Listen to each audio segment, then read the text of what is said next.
Perdón. Hola, muy buenas noches. Bienvenidos a la charla número 29 de las charlas musicales a Piacere de Concertare Música. Hoy tenemos un gran invitado, el maestro Horacio Franco, que nos hablará de ritos y mitos de la enseñanza musical en México y Latinoamérica. Bueno, es nacional y mundialmente conocido. Les voy a dar un acercamiento más a su trayectoria. Es uno de los artistas mexicanos más reconocidos, con 43 años de intensa trayectoria. Estudió en el Conservatorio Nacional de Música y posteriormente de Música de México y posteriormente del Conservatorio de Ámsterdam, donde obtuvo el grado de solista cum laude. Aclamado por la crítica internacional como uno de los más importantes flautistas de pico y directores a nivel mundial. Impulsor del movimiento de música antigua y fundador de la primera orquesta barroca en México. Ofrece alrededor de 150 conciertos anuales que con su larga trayectoria como ejecutante y pedagogo han ampliado la visión que comúnmente se tiene de la flauta de pico. Su repertorio abarca música medieval, renacentista, barroca y contemporánea, incluyendo música colonial latinoamericana, música tradicional y música popular. En sus giras por los 5 continentes ha impartido numerosas clases magistrales y participado en proyectos de educación, así como de apoyo a sectores marginados y desprotegidos de la sociedad. Ha tenido presentaciones en salas importantes a lo largo de todo el mundo, como Carnegie Hall, Lincoln Center en Nueva York, sala de la Filarmónica en Berlín, sala de la Ciudad Prohibida de Beijing, Tzad Bahal en Tel Aviv, entre otros. Actualmente forma parte de la Comisión Memoria Histórica y Cultural de la Presidencia y de la Comisión de Diplomacia Cultural de la Secretaría de Cultura y Relaciones Exteriores. Es profesor de tiempo completo del Conservatorio Nacional de Música desde 1985. Y bueno, pues para nosotros es todo un placer y un honor para mí tenerlo aquí con nosotros. Bienvenido, Horacio.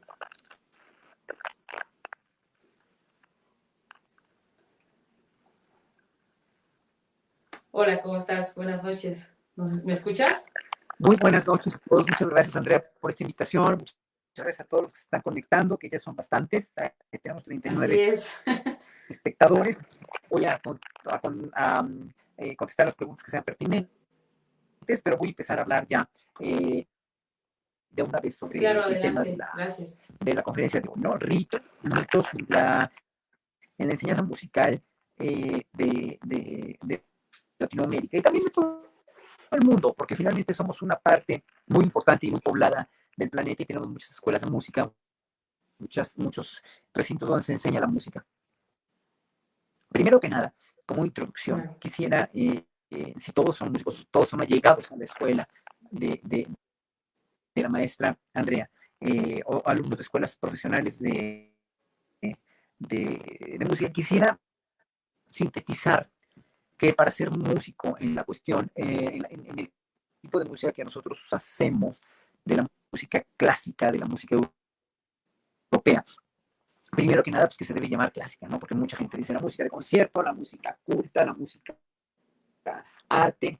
En primer lugar, pues toda la música es arte, ¿no? La música tradicional, la música popular, el jazz, son artes, ¿no? Después, la música que nosotros hacemos es música clásica, porque la música es el arte más primigenio que tenemos los seres humanos. Lo tenemos en el cuerpo desde que somos fetos, desde que estamos en el vientre materno, y escuchamos nuestro latido del corazón, que es el sentido del ritmo, ¿no? Es el más básico de todos los sentidos. Soy muy cortada mi voz, dicen, ¿cierto? Un poco, sí. No se digan sino para ver si me conecto. Dejen conectar los audífonos, pero tengo muy poca pila. Un momentito. Díganme mejor. Esperamos, no te de una vez díganme si se oye mejor para saber. Sí, Muchísimo mejor, ya se a ver, el audio no es claro, dice Yanni Ross. Con los audífonos, entonces me dejo los audífonos. Muy bien. Gracias. Sí, perfecto. Bueno, ya, Rebeca Rubio dice también, a ver, Rebeca, tú ya lo oyes bien, ¿verdad, Andrea? Ya lo escucho muy bien. Dice Rebeca Rubio, se oye mujer. Bueno, sí, también es mejor, dice. Me da mucha risa. Miren, se me va a acabar la batería, entonces cuando se me acabe voy a tener que cambiar de teléfono. Entonces, me voy a volver a tener que volver a conectar y vamos a tener que tener una pequeña pausa. Lo que pasa es que con los iPhones, nada más tienen una entrada. Entonces, bueno, ya qué bueno que se escucha mejor.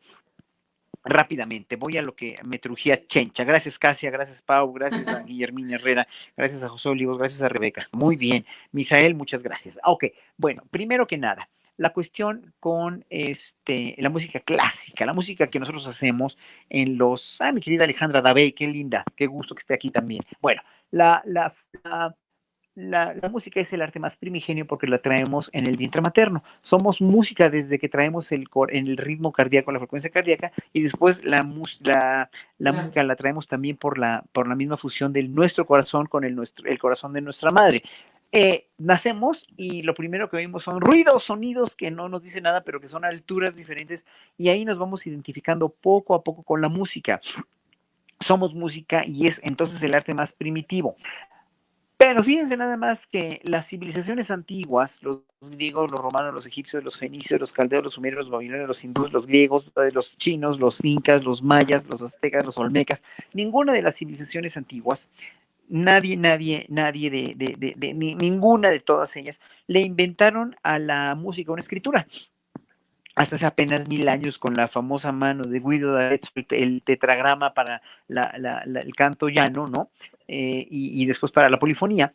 Y obviamente ahí inventaron el hilo negro, los europeos le dieron a la música un lenguaje perpetuo ya, un lenguaje escrito, que pues de haberse escrito, de haberse inventado hace 3000 años, cuando, no sé, cuando los faraones egipcios, o hace 4000 años, cuando Egipto y Mesopotamia estaban en auge. Obviamente la música que estudiaríamos en los conservatorios, en las escuelas profesionales de música, pues hubiera sido totalmente estudiable para nosotros hoy, y no lo es porque no sabemos nada de ninguna otra música escrita antes de la música europea, ¿no? Por eso se debe llamar clásica, porque al darle a la música europea una escritura, al darle a los europeos a la música una escritura, pues la perpetuaron por mucho tiempo, y evidentemente, obviamente se pudo desarrollar una cultura musical con unos cánones, unos preceptos de construcción, de arquitectura, de ingeniería, y totalmente pues basados en esa escritura, y además obviamente pues pudo escribirse por fin la polifonía, que habrá habido muchos intentos de polifonía que no conocemos, que no tenemos idea en las culturas antiguas, pero no sabemos ni cómo sonaban todos los intervalos, ni si usaban o no a certeza microtonos, que seguramente los utilizaban, pero finalmente la música europea fue la que ganó terreno en cuanto a construcción, en cuanto a toda la gama de implementos que se fueron inventando con la notación por notas. Se llama notación diastemática, por los ritmos que se hicieron exactos y precisos a través de un compaso, de un lapso de tiempo.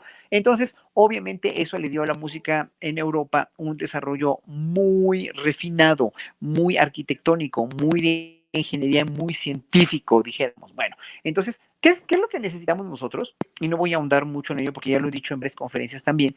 ¿Qué es lo que necesitamos como músicos nosotros saber, como músicos de música clásica, conservatorio, de escuela, de música, aunque sea música popular ya hoy en día, ¿no? Aunque sea música no clásica, aunque sea jazz y sean otros géneros de música, pero cuando estudiamos en una escuela de música, la teoría y la práctica a partir de la escritura, a partir de una técnica sólida de un instrumento, obviamente vamos a necesitar muchas cosas que son muy importantes, que todo mundo que va a estudiar música las sepa y las tenga.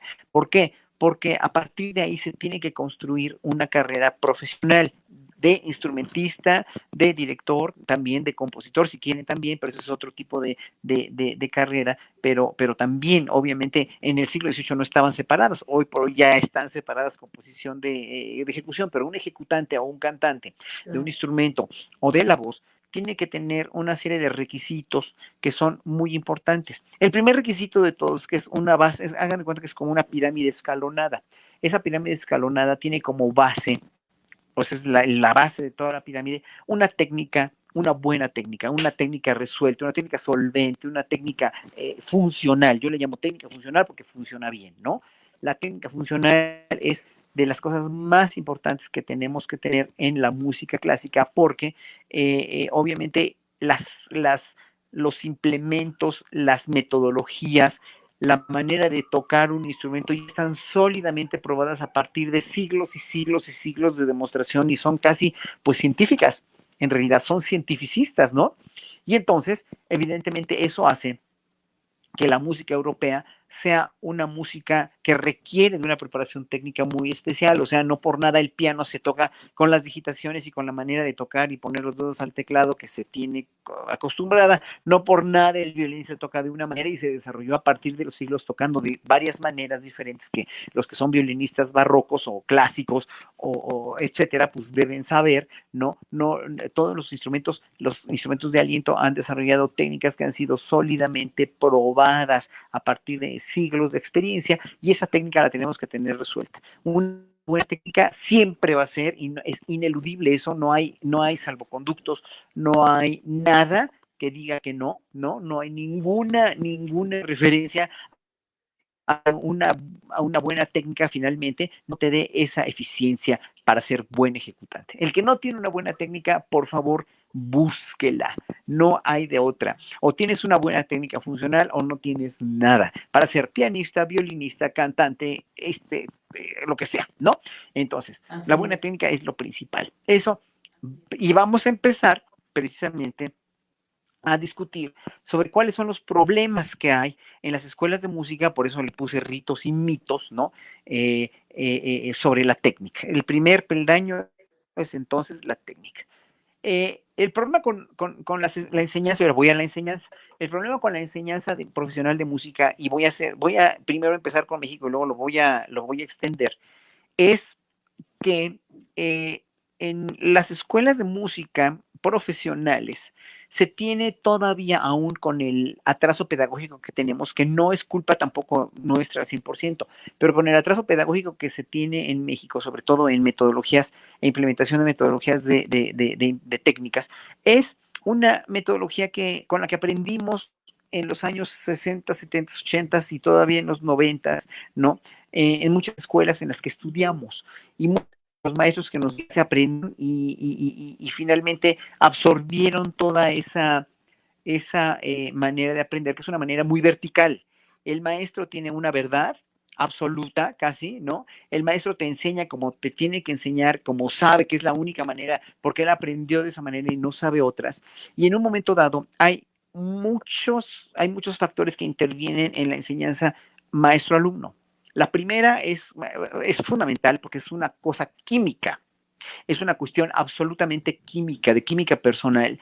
Y muchas veces un maestro con una técnica determinada no es, que sea muy buen maestro, conocido por ser muy buen maestro, no funciona con todos los alumnos. Y un alumno, por muy talentoso que sea, no funciona con todos los maestros. Es una cuestión de química, es como la química con tu novio, con tu marido o con tu esposo, con tu amante. Si no tienes una buena química, ¿eso de qué depende? De mil factores, ¿no? Que no los voy a mencionar en la música, pero que finalmente son factores muy importantes. Entonces, en un momento dado, cuando la química no funciona, obviamente no va a poder ser, no va a ser ni culpa del maestro ni culpa del alumno, pero también hay una carencia enorme de factores de pedagogía musical y de metodología a raíz de enseñar la música, porque como el maestro lo aprendió así, lo aprendió pues casi que a golpes, ¿no? O casi que a la exigencia total y absolutamente con paradigmas ya preestablecidos a partir de los cánones de la escuela en la que estudió,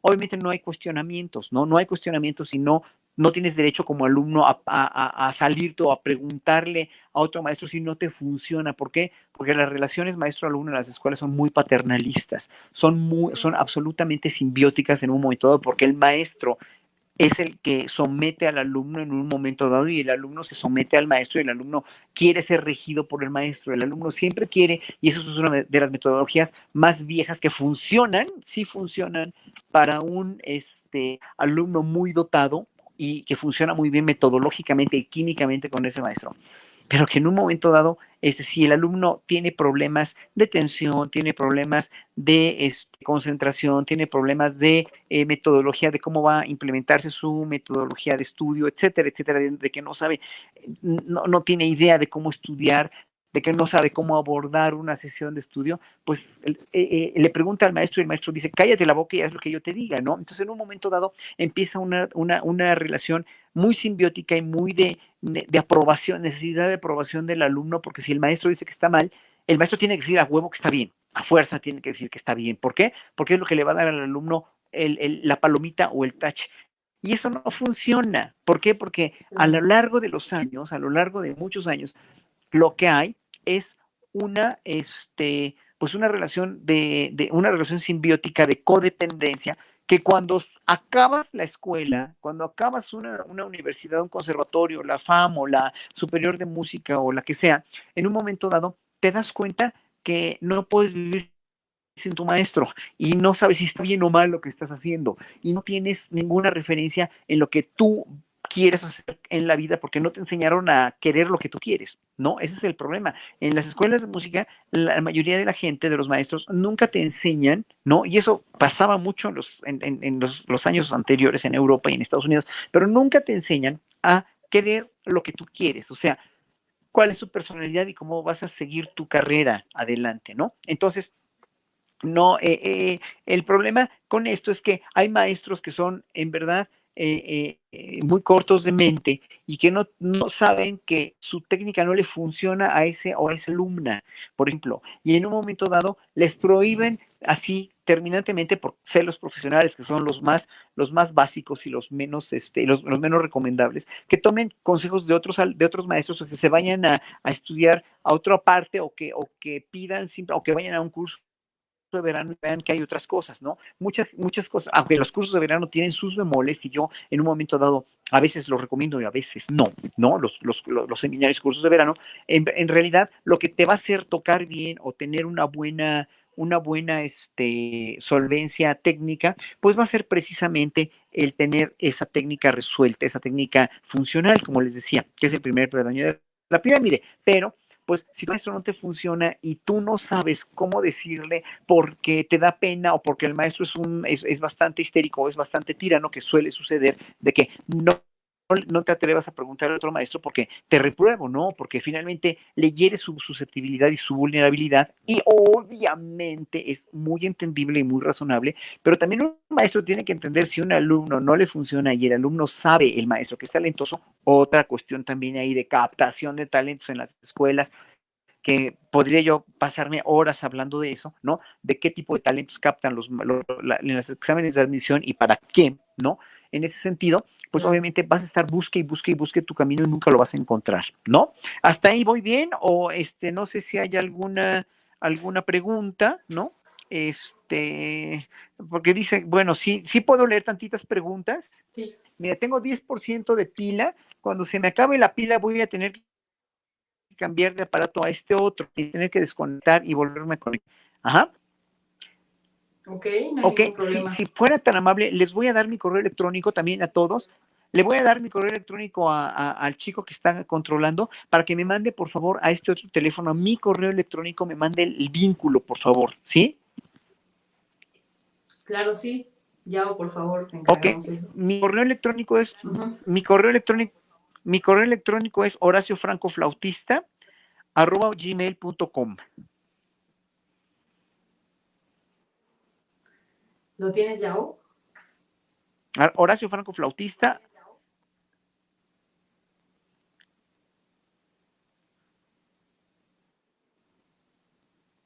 ¿Ok? Sí. Ya lo tiene. HoracioFrancoFlautista@gmail.com.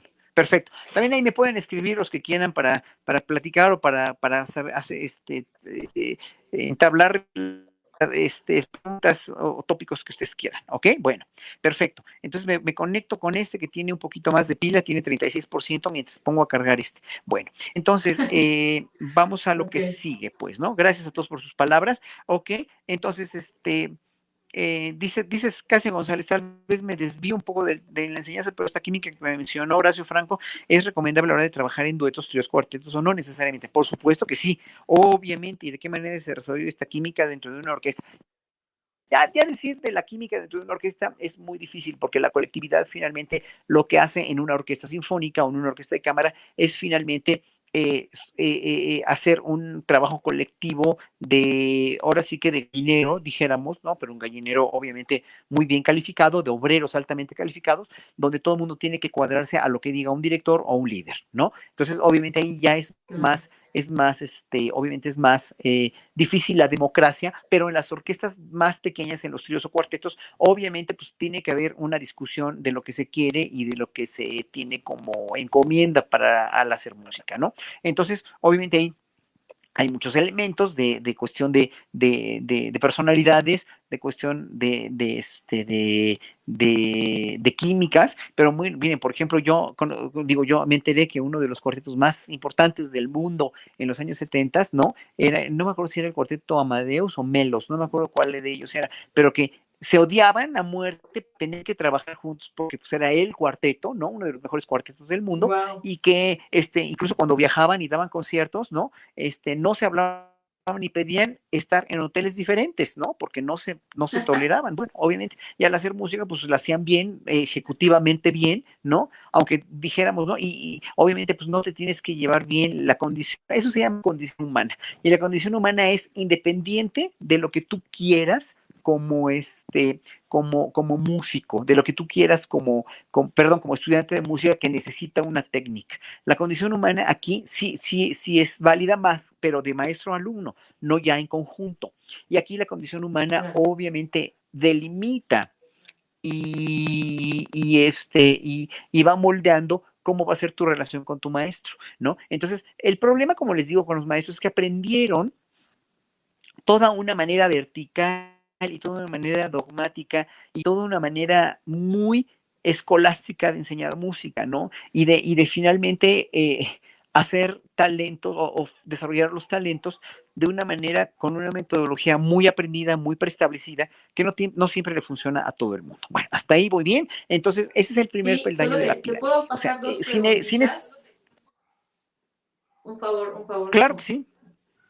porque van con esto. Sandra Simón en Pimentel te dice, maestro Horacio, ¿usted cómo es como profesor? Y Josué Luis te pregunta, para usted, ¿cómo debe ser un buen maestro? A ver, Sandra Así, Simone, sí, ya estoy. si quieres en Sandra Simone resumen. Pimentel. ¿Cómo soy como profesor? Mira, como profesor, como yo no, ya no doy clases de flauta dulce más que a un alumno. Desde hace mucho me retiré así deliberadamente de la flauta dulce. Entonces, yo como maestro de flauta dulce siempre fui muy estricto, siempre fui muy metodológico, siempre fui muy comprensivo de las necesidades, de las carencias y de las personalidades de mis alumnos. Lo traté de hacer durante todo el año, los años que llevo dando clases de flauta dulce, ¿no? Y hoy por hoy las clases que doy en el conservatorio son clases de interpretación de la música, clases de dicción a los cantantes en idiomas, porque hablo bien idiomas, entonces tengo muy buen oído para los idiomas y eso lo aprovecho para enseñarles a pronunciar bien a los cantantes, clases de técnica para guitarristas, chelistas, o afinación para quien se toque los instrumentos de cuerda para cantantes, dicción, afinación, metodologías de estudio, cómo aprovechar al máximo tu tiempo de estudio, cómo abordar una obra, cómo analizar correctamente una obra, bla, bla, bla. O sea, yo doy muchas clases que no tienen nada que ver. A veces la hago hasta de psicólogo. ¿Por qué estás en el conservatorio? ¿No te gusta la música? ¿Qué quieres hacer dentro de la música? ¿Estás ubicado dentro de la música? O sea, cosas que nunca te enseñan en una escuela de música porque finalmente es políticamente casi incorrecto, ¿no? ¿No? Claro. Preguntarle al alumno por qué estás aquí o la regaste al estar estudiando música o estás estudiando un instrumento que no te va a dar de comer o estás en el instrumento equivocado, ¿no? O sea, así es, así está bien y se acepta. O sea, como les digo, es una verdad, son verdades muy escolásticas. Yo, como maestro que soy de mis alumnos, nunca les digo que la verdad absoluta la tiene ni el maestro ni nadie. ¿no? Claro. Y la mayoría de los maestros en todas las escuelas de música están acostumbrados a que yo tengo la verdad absoluta, sean y vengan de donde vengan. Esto en un momento dado ha afectado mucho en un momento a la cuestión, por ejemplo, ya entrados en gastos, en la ejecución de otras músicas que no sean las músicas orquestales o del siglo XIX y XX, porque muchos maestros que vinieron a dar clase aquí de la Unión Soviética o de Polonia, nunca, o de Europa del Este, por el mismo sistema socialista, nunca tuvieron la oportunidad de oír los adelantos que había en Europa en los años 50, 60, 70, 80 de el avance y de los descubrimientos de la ejecución histórica de la música barroca o de la música renacentista. Entonces ellos aprendieron de una manera con la técnica del siglo XIX y eran incapaces absolutamente de aceptar las maneras nuevas de tocar música en el siglo XX, redescubiertas por los grandes investigadores y músicos prácticos que empezaron a hacer la música barroca. Entonces, obviamente siempre fue un pleito enorme hasta que, bueno, yo llegué de Holanda hace 36 años y pues empecé a trabajar con rusos y con polacos que entendieron muy bien esta metodología o esta manera de hacer música y poco a poco ya se van, ya hay muchas orquestas además en Polonia, en Rusia, en la República Checa, ¿no? Etcétera, etcétera, orquestas barrocas muy buenas, que en un momento dado ya en ese como que liberan y saldan ya un poquito esa necesidad pues de lavarles el cerebro, que no es lavarles el cerebro, sino enseñarles la cuestión de la imagen sonora del siglo XVIII a los músicos que no nacieron con eso, ¿no? Incluso hoy por hoy los Claro. pianistas, por ejemplo, ¿cómo ven los pianistas a la música de piano de Bach, por ejemplo, que pues es un crimen y un pecado utilizar el pedal en Bach, por ejemplo, ¿no? Lo cual es una estupidez reverenda, porque el piano y el clavecín para el cual escribió Bach su música no tiene absolutamente que ver con el instrumento de percusión, el clavecín es un instrumento de cuerdas punteadas y la producción del sonido, lo único que tienen en común es que tienen teclas, el clavecín tiene Claro. más que ver con un salterio, en realidad con una guitarra por el mecanismo, y el piano tiene mucho más que ver con una marimba o con un xilófono. ¿Qué tiene que ver el xilófono con la guitarra? Nada. Y eso no tiene nada que ver nada el piano con el clavecín. Y muchos pianistas siguen empecinados en que el piano se tiene que tocar en Bach, ¿no? Bach tiene que ser tocado en piano, sin nada de pedal. ¿Por qué? Porque el clavecín no tenía pedales. Sí, señores, pero no tiene que ver nada el piano con el clavecín. Es como si yo te pidiera que estás tocando una obra de marimba, por ejemplo, en una marimba estás tocando una obra y te digo, a ver, por favor, con la uña, ataca mejor, pues no ataco con la uña, ataco con un martillo. Ah, de veras, ¿verdad? Entonces, bueno, esa es la cuestión entre el piano y el clavecín. Entonces, en un momento dado, Lo que ocurre es Bach, que cuando no puedes también, ligar también en el piano, cuando no puedes hacer líneas de... ¿Perdón, maestra? no, no, no, continúa, continúa. Lo que quería decir es que a veces esas No, no, visiones dime, tan dime, puritanas dime. se radicalizan tanto que terminan afectando la propia música que están defendiendo en lugar de enriquecerla, ¿no? Sí, pero son Como usos en y costumbres. El problema con la sí, música es que siempre se ha basado en usos y costumbres y no tienen la culpa los músicos, tienen la culpa el entorno que hacemos los músicos. Pero en un momento dado tenemos que ponernos a razonar que no es para nada, no es pertinente comparar un piano con un clavecín, porque lo único que tienen en claro. común son teclas, nada más, y la reproducción de sonido es total y absolutamente opuesta y contraria. Bueno, entonces, ¿cómo soy como maestro? Soy muy exigente, obviamente, pero yo soy muy detallista. Entonces, en una clase, no nos podemos pasar un compás viendo exactamente con diferentes metodologías y técnicas de estudio cómo abordar ese compás si te cuesta trabajo. Tengo una tabla de ritmos que tengo con los alumnos, tengo varias tablas de ritmos, tengo varias metodologías muy buenas y muy funcionales para que los alumnos tengan a bien tener como arsenal en las técnicas de estudio, ¿no? Entonces, esa más o menos es la pregunta. Además, dejo mucho en libertad que los alumnos desarrollen su propia personalidad de clase de o de cualquier otra cosa, no quiero que piensen como yo. No me interesa en lo más mínimo que sean otro Horacio Frank, porque todos somos únicos e irrepetibles. No me interesa tampoco castrarles la personalidad. No me interesa más que formarlos como gente con un criterio amplio, con una técnica sólida y, sobre todo, que tengan su propia personalidad. De ahí que insto a todos los alumnos que tomen clase conmigo o que estén escuchando esta plática o que la vayan a escuchar cuando se quede ya registrada, en que que nunca oigan grabaciones de YouTube o de CDs o de donde sea, o de Spotify o de iTunes, de música que van a tocar. ¿Por qué?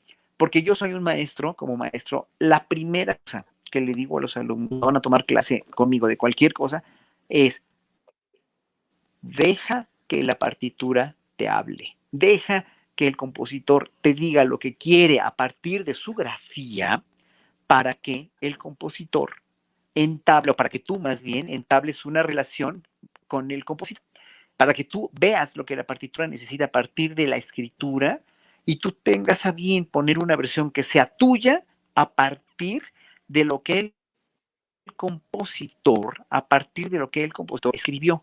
Porque si tú vas a oír 20 versiones y vas a copiar la que más te guste, de las 20 versiones, tal vez ninguna sea la que a ti te convenga o la que te puede gustar una más, pero ¿por qué vas a copiar lo que los demás hacen? ¿Por qué vas a copiar los tempos, las digitaciones, las agógicas de los demás? Que no eres capaz tú de entablar una relación con una partitura. O sea, eres in, tan impotente y tan limitado musicalmente hablando y cerebralmente hablando para para la música, que no te sirvieron 4 años de solfeo, 2 de armonía, o 3 o 4 de contrapunto, los que hay en las escuelas, que no sabes descifrar un código. O sea, eso es vergonzoso, pero pasa, obviamente, ¿no? Entonces, nadie tiene por qué escuchar una partitura hasta que ya después tengas tu versión y tengas tu tempo y tengas todo tu arsenal de técnico resuelto. Ya vas a poder en un momento dado oír otra versión para comparar y vas a decir, ay, fuchi, o ay, qué padre. Pero, o sea, porque yo les pregunto a todos ustedes, ¿a quién oía Bach, o a quién oía Mozart, o a quién oía Chopin cuando iban ellos a tocar su música o música de otros compositores? ¿A quién iban a escuchar? ¿Quién le iban a copiar? Y hoy por hoy, el escuchar grabaciones lo único que te hace es castrarte la personalidad. Te castra la personalidad, te castra.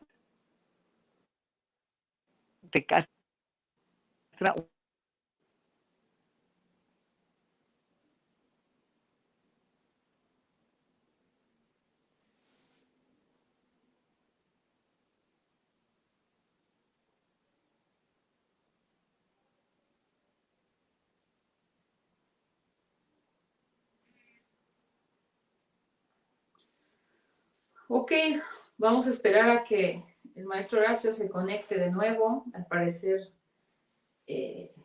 si le apagó el teléfono o algo así.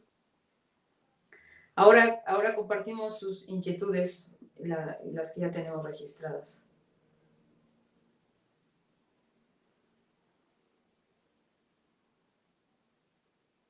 Vamos a esperar unos minutitos.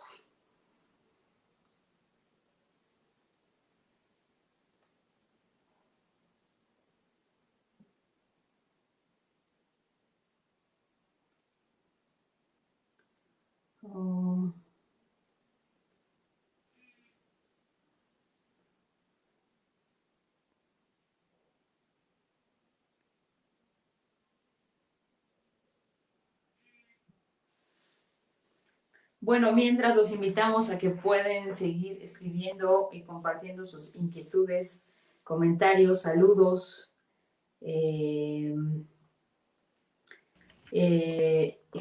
Y bueno, ahora esperamos que ya está Ya de nuevo regresé. con nosotros. Ya regresé, ya. Qué bueno que tengo 2 teléfonos, ¿ven? Es muy importante tener 2 teléfonos. Bueno, Sí. entonces, sí, ahorita no puedo ver a las preguntas, pero bueno, tú me las vas diciendo, maestra, por favor. Sí, ahorita te voy pasando unas 3 que ya están aquí. Perfecto. Ok. Entonces, ¿en qué íbamos? Pues sí, les decía que el oír grabaciones. Lo de olvidarte de ver videos o audio antes de estudiar tú y descifrar tu propia partitura, ¿no? Así es. Ah, mira, muchas gracias, Luis Iván Jiménez. Ya vi esta por sus palabras. Pero bueno, sigo con esto. ¿Hay alguna otra? Bueno, aclaré un poquito lo de la técnica, ya aclaré un poquito lo de las grabaciones, ya aclaré un poquito de lo que tiene que ser funcional tu técnica. Y en un momento dado, precisamente, cuando tú tienes un maestro que no te funciona, o tú como maestro tienes un alumno que no te funciona, estás en todo tu derecho, estás en toda tu obligación y responsabilidad de decírselo. No funciona, no me siento a gusto. Y si se enoja el maestro o se enoja el alumno, ¿no? Es problema del maestro, es problema del que se enoja, porque el que se enoja pierde, punto. Y además para los alumnos, el que va a hacer la carrera no va a ser el maestro, porque el maestro ya hizo su carrera, la van a hacer ustedes, ¿ok? Entonces, muy Claro, importante eso, ¿no? Muy importante para que ustedes entiendan cómo deben ser las relaciones funcionales entre maestros y alumnos. Y como les digo, es horrible que mucha gente toma clases escondidas con otro maestro o se siente muy mal y muy inconforme con su maestro y pues tiene que seguir porque no le queda de otra, porque si le dice, lo va a reprobar, ¿no? Entonces, conozco muchos casos, ¿no? Y en ese claro. sentido, pues obviamente cuando a mí un alumno me dice que voy a tomar clase con otro maestro para ir a otra opinión, pues óyela.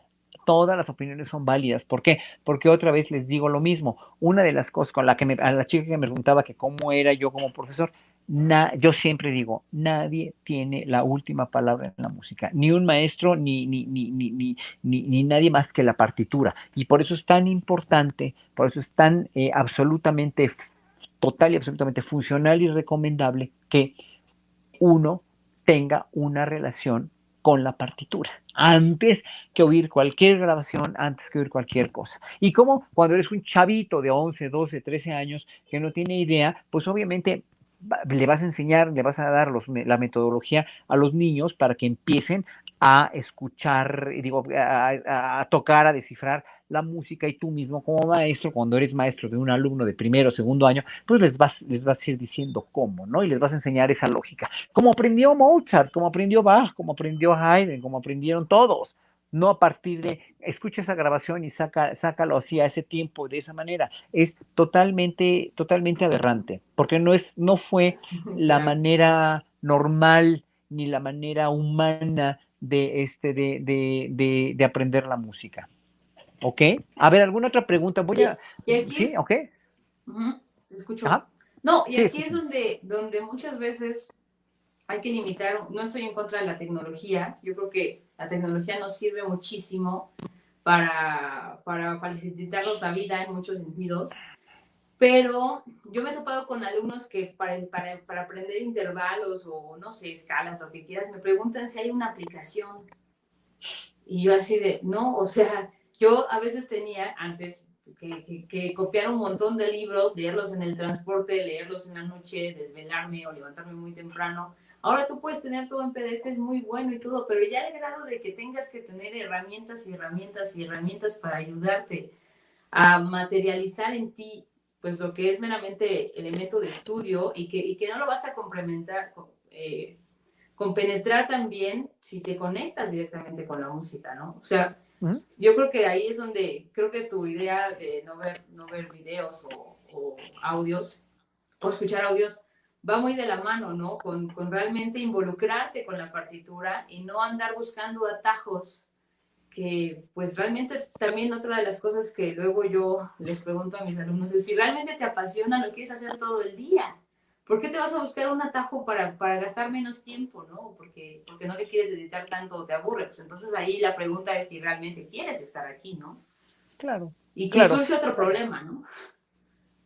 claro, claro, claro, totalmente de acuerdo. Finalmente uno estudia lo que uno quiere y lo que a uno le gusta, pero eso es muy importante que también ahí, decía yo de la captación de talentos en las escuelas de música, y no me dejará mentir nadie de los aquí presentes, ¿no? Que en verdad una de las cosas más importantes que tienes que tener como músico es descubrir, o como músico o como cualquier profesión, en primer lugar, cuál es tu vocación a partir de saber para qué tienes facilidad, número uno, y número dos, qué te fascina. Y ya con eso te vas a casar para poder hacer una carrera, al menos exitosa en parte porque tienes talento y porque tienes pasión. Pero si no trabajas como una bestia, en el caso de la música, pues no vas a llegar a ningún lado. ¿Por qué? Porque para la música no nada más se necesita talento y pasión, se necesita, y para todo, además, se necesita un montón de trabajo. Trabajo, trabajo, trabajo y más trabajo. En ese sentido, obviamente mucha gente cree que la música o que estudiar música es muy sacrificado, ¿no? Que es sacrificado porque en ese sentido, pues tienes que dedicarle muchas horas y en un momento dado no es no te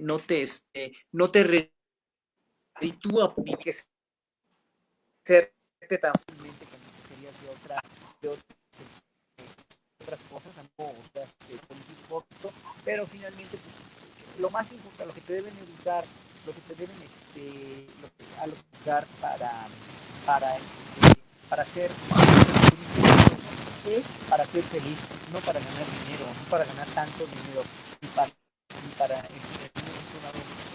Oye, un aprovecharte de favor, más. no te estamos escuchando bien La otra vez. felicidad Se escucha es lo mucha que más interferencia. Ah, otra vez. Ok, ¿sabes? Voy a tener que cambiar micrófono. Espérame un segundito. claro, claro. Espérame. ¿Vean? Ok, Ya, es que es mucho el mejor. audífono. Ya había conectado este otro teléfono que también se le está acabando la pila. Entonces, bueno, voy a tener Ya, que estar cambie y cambie de teléfonos, pero no importa. no te Entonces, bueno, preocupes. ok. Entonces, ¿hay alguna otra pregunta hasta aquí? Sí, aquí tenemos varias. Te voy a pasar la primera. Silvia Galvez dice, maestro, mi hijo está interesado en la música, toca percusiones en la escuela en Atlanta, Georgia, y está en el coro. Para la preparatoria hay una escuela específica de arte, pero está en la disyuntiva entre teatro musical y percusiones. ¿Usted me podría apoyar? ¿Cómo puedo ayudar a mi hijo en tomar la decisión? De antemano, muchas gracias. Bueno, miren, aquí voy a decir una cosa que es muy importante. Espérenme un segundito. Aquí voy a hacer una cuestión importante, ¿no? Uh-huh. La cuestión de decisión, de una decisión que voy a apagar mi cámara un segundo.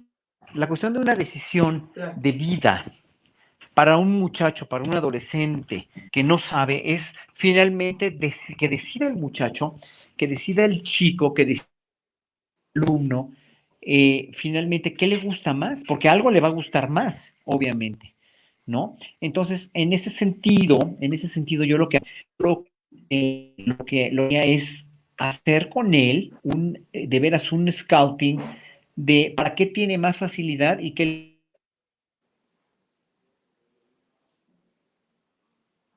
Ya no te escuchamos. Perdona. ¿Ya sabes qué pasa? Horacio, ¿estás por ahí? Vamos a esperar a que el maestro se conecte de nuevo. Creo que al parecer se cortó, por lo que me dicen.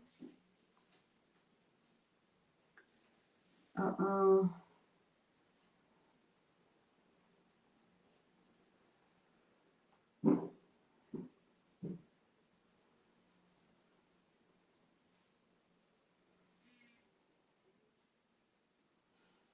O quizás ya no tiene pila.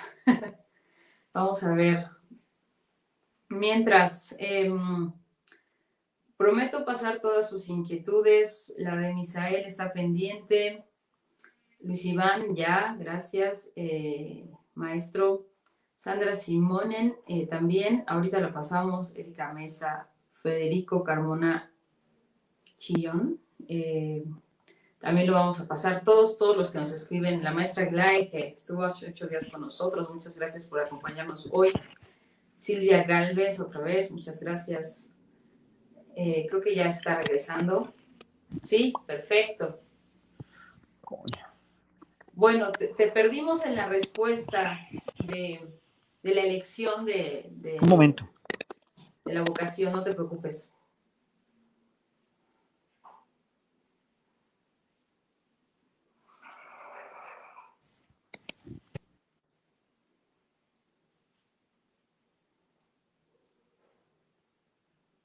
Otra vez se nos fue.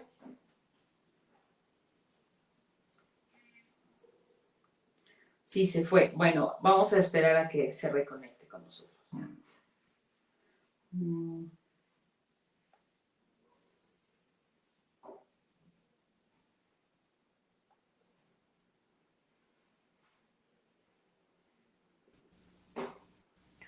Hola, Ya hola, aquí vamos. estoy otra vez. ¿Me escuchas? Que me Perfecto. sacó porque fui a tomar un poco de agua, fui a tomar un fue por un poco de agua porque tenía mucha sed, me estaba secando la boca. No te Entonces preocupes. me sacó. Bueno, entonces, ¿en qué me quedé? En lo de la cuestión Estabas de por contestar el la escoger entre pregunta. dos profesiones. Así es.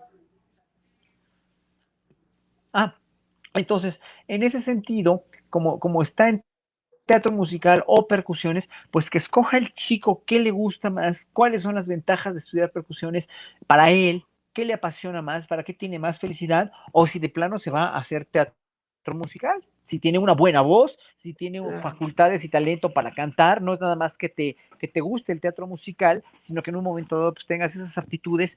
¿Cuál es donde tiene más aptitudes? Acuérdense de esas dos cosas que yo tuve la fortuna de encontrar a los 11 años. Primero, mi pasión, que es lo que más me apasionaba, y segundo, que es para lo que tenía más facilidad, ¿no? Y con esas dos cosas te casas, trabajas y trabajas y trabajas y trabajas y trabajas como una bestia de carga y vas a ser un profesionista exitoso. Pero no puedes estudiar música si no tienes facilidad para ella. No puedes estudiar piano si no te sube el agua al tinaco y no tienes sentido del ritmo. No puedes estudiar violín si no te gusta el violín, si te choca el violín, si odias el violín. Aunque tengas mucha facilidad para él, vas a ser un profesionista amargado. ¿Me entienden? O sea, tienes que Claro. encontrar esas dos cosas que son fundamentales. Así es. Bueno, Misael Briseño, vamos a empezar con el siguiente. Nos dice, profesor, no me ha tocado tener alguna clase con usted en el conservatorio. Espero tener la oportunidad. Yo soy guitarrista, pero estudio educación musical en el CONCER. Mi pregunta es, ¿qué libros o métodos de técnica recomienda para mejorar mi técnica? Y si recomienda alguno también sobre interpretación. Te estaba preguntando sobre libros o Mira, métodos.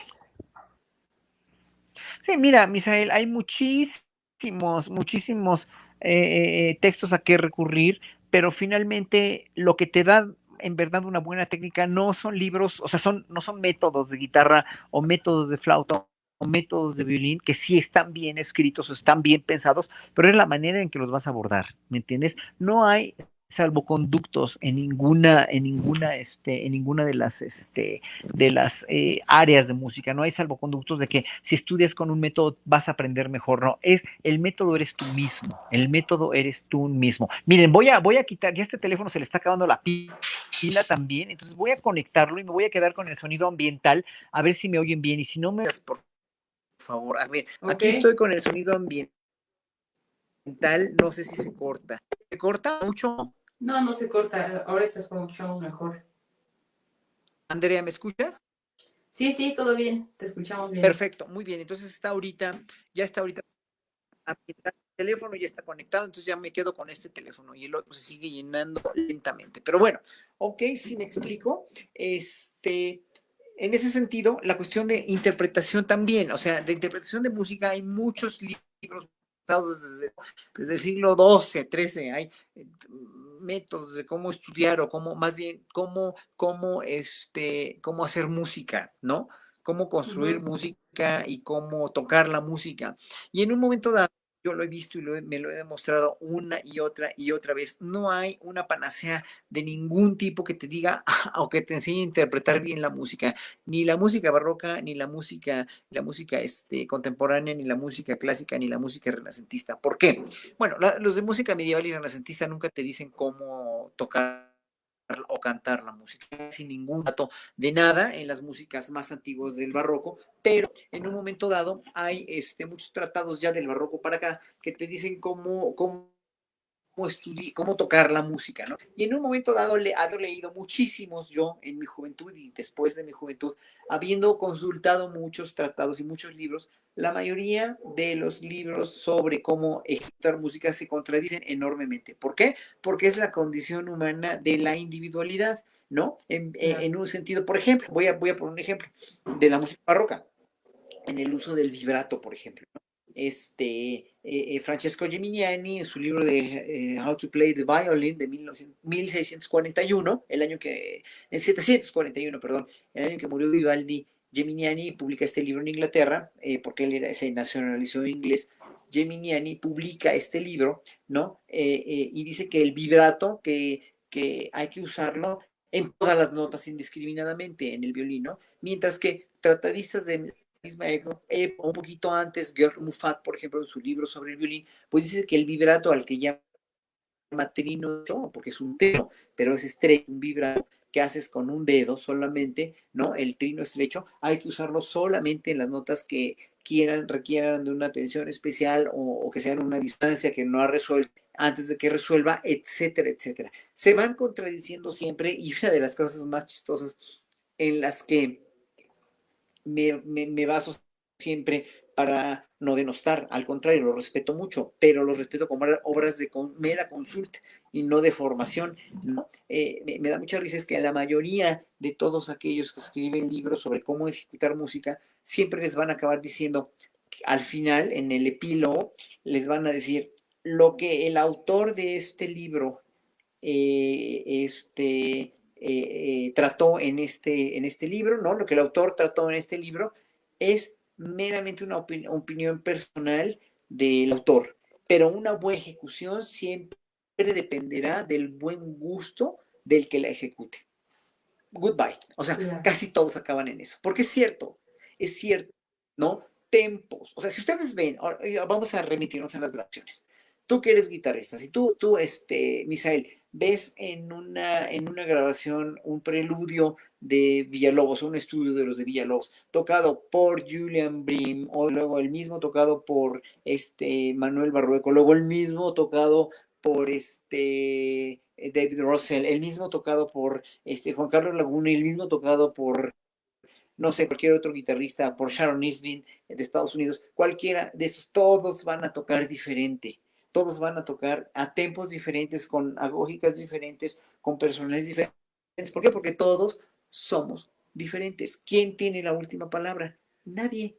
Nadie, nadie. Y así ha sido siempre. Y así ha sido igual todo el tiempo. Por eso siempre digo, y voy a seguir y voy a insistir hasta que me muera, que la que tiene la última palabra es la partitura. No Sharon Isbin, no Gonzalo Salazar, no Juan Carlos Laguna, no Pablo, Pablo, se me olvidó su apellido, el gran Pablo, Garibay. ¿sabes qué Pablo me refiero? ¿No? Sí.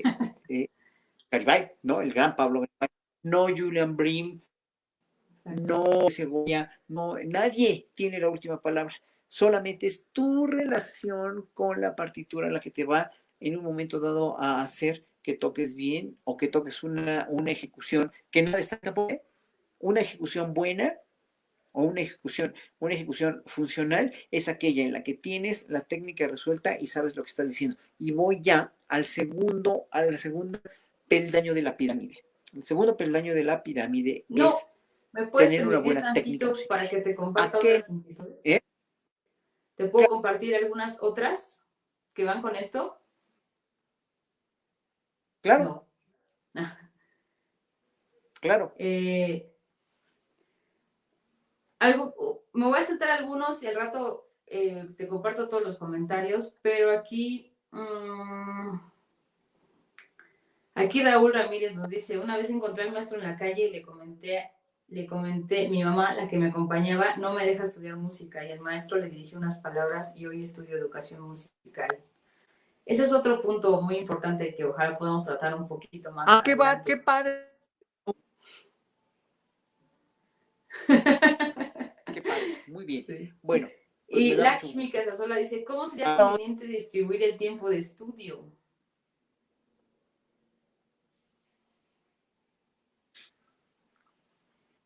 Es una gran pregunta. Te remite a lo siguiente.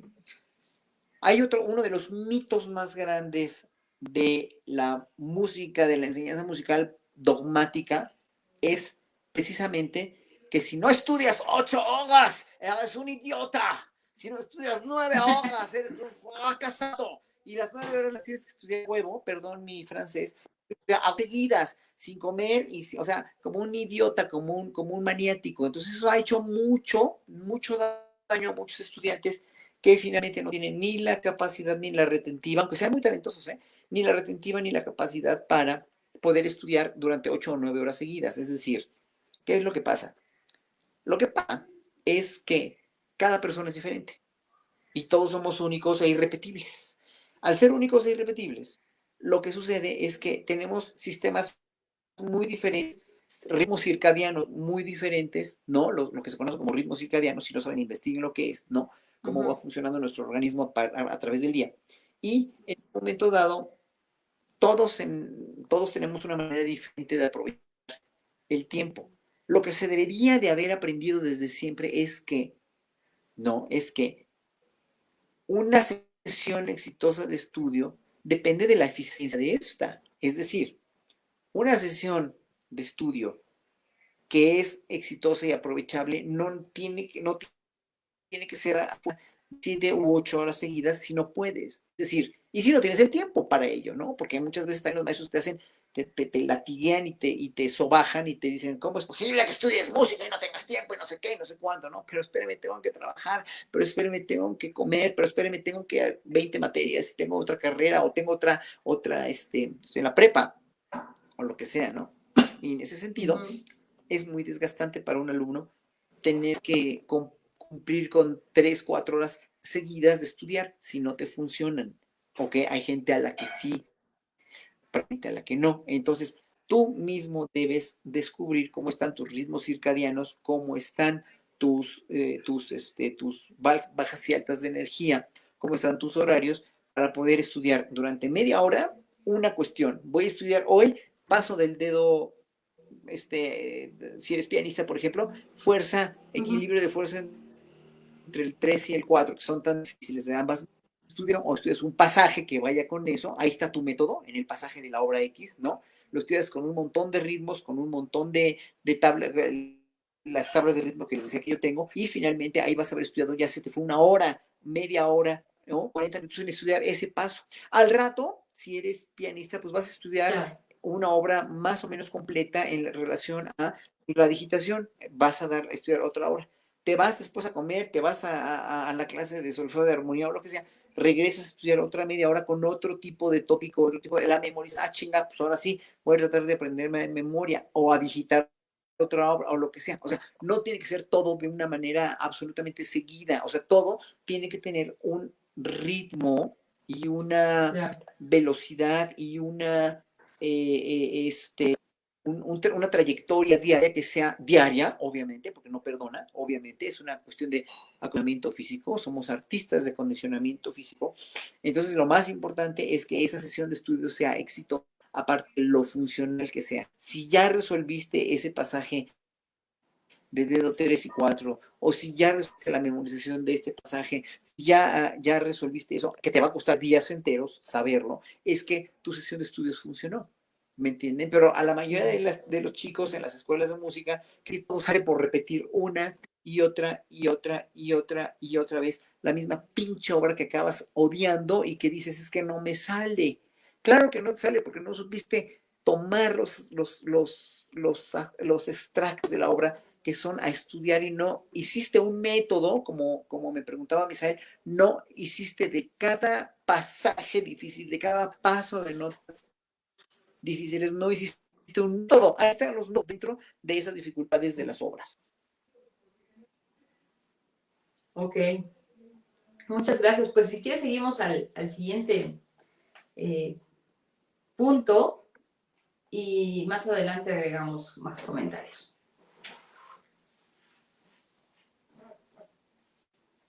Bien, el segundo peldaño de la pirámide es un peldaño que no se debe saltar nadie si estás dentro de la música, que es el dominio de la técnica musical, per se. O sea, tienes que saber para ser buen músico a la perfección intervalos, acordes, ritmo, lectura de claves, lectura con medida, etcétera, etcétera. Solfeo, contrapunto, armonía, enlaces auditivamente, no como te enseñan en la de las escuelas, que es una pérdida de tiempo y una inutilidad pragmática terrible, como te enseña la armonía a rellenar timbiriches, que no tengas kits, que no tengas movimientos directos y la fregada, que son reglas nada más, pero que no te enseñan a mecanizar auditivamente con el cerebro y a localizar los acordes y los enlaces, que es lo que tiene que ser el resultado de alguien que sabe bien armonía. Si de qué fregados te sirve rellenar un cuaderno de puros malditos enlaces, no saben cómo suena, si no sabes para qué sirven, si no sabes qué función tienen en una obra u otra. Y el análisis es exactamente lo mismo. La de los análisis formales, que hay unos maestros de análisis, pero no han entendido que el análisis, saber que 4 más 4 más 4 más 4 más 4 me da 16, porque eso lo sabe hasta un perro casi, ¿no? Y que primero, quinto, tercero, cuartos, quintos, primero, y aquí moduló a mi mayor, y aquí, sí, tienes que saber que moduló a mi mayor, y que después que se fue a otra tonalidad, pero lo más importante es saber los por qué de todas esas construcciones. O sea, yo voy a analizar una obra como el preludio de órgano de Bach, la, sol, fa, mi, re, do, re, la, mi, fa, do, re, la, mi, fa, do, re, el acorde do, mi, sol, si, do, mi, sol. Bueno, tienes que explicarte qué chingados, perdón por mi francés otra vez, qué quería Bach con todo eso, cuál es el punto más importante, qué quiere, por ejemplo, después del mordente, hay un silencio ahí que tiene un papel fundamental en la creación de un silencio lleno, de una tensión, y luego sofa mi re, do, re, está rectificando la tonalidad. ¿Para qué? Para ir a otro silencio, ir a una octava más baja. ¿Ven? Y luego ir a otra octava baja, pero ya diferente, la, mi, fa, do, re, la cuarta aumentada, digo disminuida de fa, do, re. ¿Para qué sirve un intervalo de lo más expresivo dentro de la historia de la música occidental? ¿Ven? O sea, ¿y para qué lo escribió? La, mi, fa, do, re. ¿Qué quiere decir esa tensión, esa expresividad de la cuarta disminuida? Y luego el pedal que se queda re, do, mi, sol, si, do, mi, sol, sí, esa exposición de tónica con dominantes, el pedal que se queda ahí con el acorde de séptima disminuida para... Luego, ¿cómo lo resuelve? Primero lo resuelve a menor y luego do, re, mi, do, re, mi, do, re, mi, do, re, mi, fa, mi, fa. Ok, ahí empieza la toca. Es una tocata. Entonces, como es una tocata, es una forma libre. ¿De dónde viene la tocata? Bla, bla, bla. ¿Para qué? ¿Para qué? ¿Para qué? ¿Para qué? No como la canción de Juan Gabriel, no, pero es ¿para qué? ¿Para qué? ¿Para qué sirve todo eso? ¿Me entienden? ¿Para qué fregados escribe un compositor una... ¿Qué quiere decir el compositor que escribe una cosa así? ¿Cuál es su intención? ¿Ven? O el concierto de violín de Mendelssohn, se me ocurrió ahorita. Sí, sí, sí, sol, mi, si, sol, fa, mi, do, mi, si, do, si, la, re, si, do. ¿Ven? Bueno, ¿qué quiere decir ese tema? ¿Cuáles son las características? ¿Por qué si, sol, mi, si, sol, fa, mi, do? ¿Por qué se detiene tanto en ese? ¿Por qué es tan atractivo el do, el sexto grado de mi menor? Si, sol, fa, mi, do, mi, si. Y luego si, do, si, la, re, la cuarta aumentada. ¿Ven? Bueno, todo eso tiene una razón y tiene uno que explicarse para qué el compositor escribió ese tema y por qué es tan medular, por qué es tan fundamental. ¿Por qué es tan fundamental ¿cómo se llama? Se me ocurre pues, cualquier obra de Mozart, por ejemplo, mi, re, mi, re, mi, re, sí, ¿por qué tres veces mi, re, mi, re, de la 40? Mi, re, si, la, sol, fa, mi, re, do, y es una progresión, re, do, la, sol, fa, mi, re, do, sí, ahí viene la segunda aumentada, ¿para qué la quiere? ¿Para qué quiere tres veces el mismo dúo de intervalos, mi, re, ¿por qué empieza en sexto grado? ¿Qué quiere decir el sexto grado en una escala menor? ¿Qué significa el sexto grado en una escala menor? Si estamos en sol menor, empieza con mi bemol, mi, re, ¿y por qué treces? ¿Qué reiterativo? ¿Y por qué un silencio entre las notas también? ¿Qué quiere decir eso? Todo tiene un porqué, todo tiene una explicación, porque esos compositores, todos los buenos compositores, no los malos, hay muchos que no tienen cabida. Ni modo, hay mucha música clásica muy mala que es una porquería. Pero la gran música de Mozart, por eso los mencionamos, Mozart, Haydn, Monteverdi, Telemaco, Scarlatti, Händel, Tchaikovsky, Mahler, Bruckner, Brahms, Schumann, Schubert, etcétera, etcétera, etcétera, pues esos son genios, sorry, pero esos son genios irrepetibles y no dan paso sin guarachi. Todo lo que escriben esos grandes genios de genios es absolutamente responsabilizado en primer lugar, por un gran genio, pero en segundo lugar, por una gran inteligencia. ¿Me explico? ¿Ok? Claro. Bueno, entonces el análisis, el contrapunto, o sea, tienes que saber el contrapunto, pero aparte el oído también. Todo eso del segundo peldaño de la pirámide te enseña precisamente o sea, te dice que eres un buen músico. Y el primero, el segundo peldaño, el primero que es todo lo que es en tu instrumento, y el segundo que es todo lo que sabes hacer, todo lo que sabes de la música, te va a hacer subir al tercer peldaño de la pirámide. El tercer peldaño de la pirámide es precisamente ahí te conviertes en un buen músico. El que solamente tiene el primer peldaño de la pirámide bien y no tiene ni la mínima idea del segundo peldaño de la pirámide, es como un perico. El perico dice lo que sabe, pero no sabe lo que dice. ¿Me entienden? Es muy Claro. importante, ¿eh? Y esos no son músicos. Perdónenme, pero ustedes tienen los intentos y no tienen la cuestión tonal, si no tienen la cuestión del análisis estructural de para qué sirven las cosas, si no tienen de toda la composición, toda la arquitectura y lo entienden debido y les entra por el cuerpo también, no son músicos o no son buenos músicos, son tocadores, tocan lo que saben, dicen lo que saben, pero no saben lo que dicen. Y tienen el segundo peldaño de la pirámide súper bien y súper todo muy bien, pero no pueden tocar, pues no pueden decirse que son ejecutantes. Podrán dedicarse después a la dirección si quieren, si tienen muy buen oído, pero, o la musicología, pero no van a poder tocar, no van a poder ganar un puesto en una orquesta, no van a poder ganar un concurso para ser solistas, ¿no? Tiene Claro. que ir junto con pegado. Ese es el tercer peldaño de la pirámide, ya te convertiste en buen músico. Ajá, ¿alguna otra pregunta hasta acá para ir al cuarto? No, recalcamos un poquito eso, era lo que te iba a comentar, que con este segundo peldaño que mencionas, es la verdadera tarea del intérprete, ¿no? Porque muchas veces estamos o nos obligan tanto en las escuelas a tener una ejecución sólida, perfecta, pulcra, sin errores, pero realmente muchas veces ni siquiera te invitan, a veces por cuestión de los maestros o inclusive de iniciativa propia del alumno, no se preocupan, no preocuparnos por, digo, yo lo viví con algunas experiencias, tanto de maestros como mías, que de repente estás tan plagado de tanto material que te preocupas nada más por sacarlo y ya, ¿no? O, por ejemplo, ahora, cuando doy clases y todo, que por más que explico la estructura y por qué repitió y en la coda se fue a otro lugar para darle más énfasis o no sé, lo que tú quieras, llegan o tienen la idea de que, bueno, mientras lo toque con metrónomo bien, sin errores, está perfecto, ¿no? Y la verdad es como tú dices, la mitad del trabajo está hecho en cierta forma.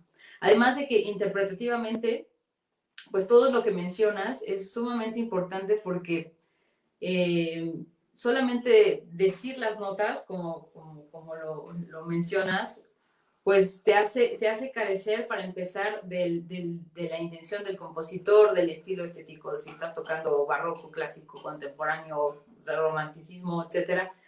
Y, y eso a veces se delega a que, pues, el análisis ya me quedó bonito, me saqué 10, pero en mis piezas no analizo nada, ¿no?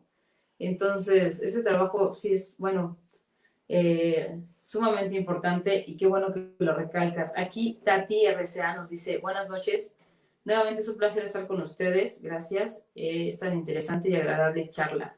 Me parece muy interesante frase, dejar que la partitura te hable y Gracias. dedicarse a lo que a uno le gusta, muy sabias palabras, reciban un cordial saludo. Ella es una de nuestras coordinadoras, grandes coordinadoras de Concertare y además es mi madre, que siempre ha apoyado mi carrera musical y muchas inquietudes que ahora los integrantes de Concertare tienen y pues siempre está ahí para nosotros. Pues gracias por tu comentario y bueno, adelante Horacio con el siguiente peldaño si quieres.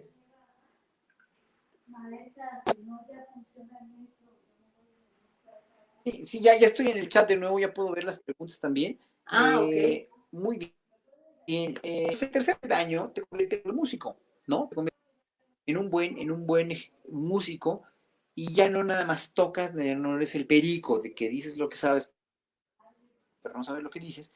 Y del tercer peldaño, nos a la cima de la pirámide. La cima de la pirámide es el cuarto peldaño, es el más alto, es la punta de la pirámide, que es un buen artista, un artista con responsabilidad de que tienes una buena técnica, de que tienes una buena técnica musical, que dices lo que sabes y sabes, ¿no? Y El cuarto peldaño es el más difícil, el más complicado, porque tienen que pasar años y años y años para que descubras precisamente a partir de tu personalidad, de tu buen gusto, de tu experiencia en la vida, de lo que tú quieres, ¿no? Es precisamente la manera en la que tú vas a tocar, la que tú vas a ejecutar, a partir de tu relación con la partitura pasada por el tamiz de tu mente, por el tamiz de tu cerebro, ya, y tu personalidad, obviamente, y tu sensibilidad, vas a tener un lenguaje propio como artista. Por eso es tan nocivo y tan estúpidamente innecesario tocar a partir o desarrollar una persona a partir o de las indicaciones absolutamente inequívocas de tu maestro, de tu escuela, ¿no? Y también de las grabaciones, porque finalmente no te están dejando absolutamente nada que te haga pensar por ti mismo y ser tú mismo. Y en un momento dado, también la educación musical, a partir de la musical que implicó en el siglo XVIII y XIX ya formar músicos para la orquesta, pues lo único que hizo era finalmente en las escuelas tradicionales del país de Europa formar obreros altamente calificados que trabajaran en una orquesta, que es lo que le convenía a las razones socioeconómicas y sociopolíticas y geopolíticas del arte en Europa en el siglo XIX. ¿Por qué? Porque finalmente lo que pasó fue que cuando nosotros los músicos dependíamos socialmente de reyes, condes, príncipes, duques, curas, párrocos, etcétera, etcétera, mantenía la iglesia, o nos mantenían los grandes fifís de la época renacentista barroca y hasta la Revolución Francesa, no, los potentados, no, nos mantenían de una serie que éramos criados de lujo, pero teníamos una serie de circunstancias que nos obligaban a tener unos grupos grandes. ¿Por qué? Porque ahí voy a otra cosa. Una de las cuestiones más de mitos en la música, que hay una manera de tocar que es buena, una manera de ver la música que es buena, y no, para nada. Todas son, como ya les había dicho, individuales, pero además, no hay un estilo barroco de tocar y de cantar, no hay un estilo romántico, no hay un estilo impresionista. ¿Por qué? Porque todas las músicas, y eso lo tienen que aprender como precepto fundamental, toda la música de toda la historia de la música escrita siempre ha sido pensada, toda la música ha sido pensada y ha sido planeada para las circunstancias acústicas para la cual fue escrita, para la cual fue pensada. Las circunstancias acústicas del siglo XVIII o del siglo XVII en las iglesias o en las capillas o en los salones de los grandes duques y príncipes era muy diferente a las de después del siglo XIX. Es decir, nosotros en el siglo XVII y en el siglo XVIII los músicos teníamos obviamente capillas para hacer la música con los coros de las iglesias, porque la música no era entonces objeto de aparador, no era de show business, sino era objeto de la música sacra, cosa de culto. O sea, acuérdense que la obra más importante de la historia de la música para muchos músicos y musicólogos, la canción según San Mateo, de Bajo las de San Juan, ¿no? De Bach, fueron ejecutadas en un Viernes Santo como parte de la celebración del Viernes Santo en la iglesia de Santo Tomás de Leipzig, ¿no?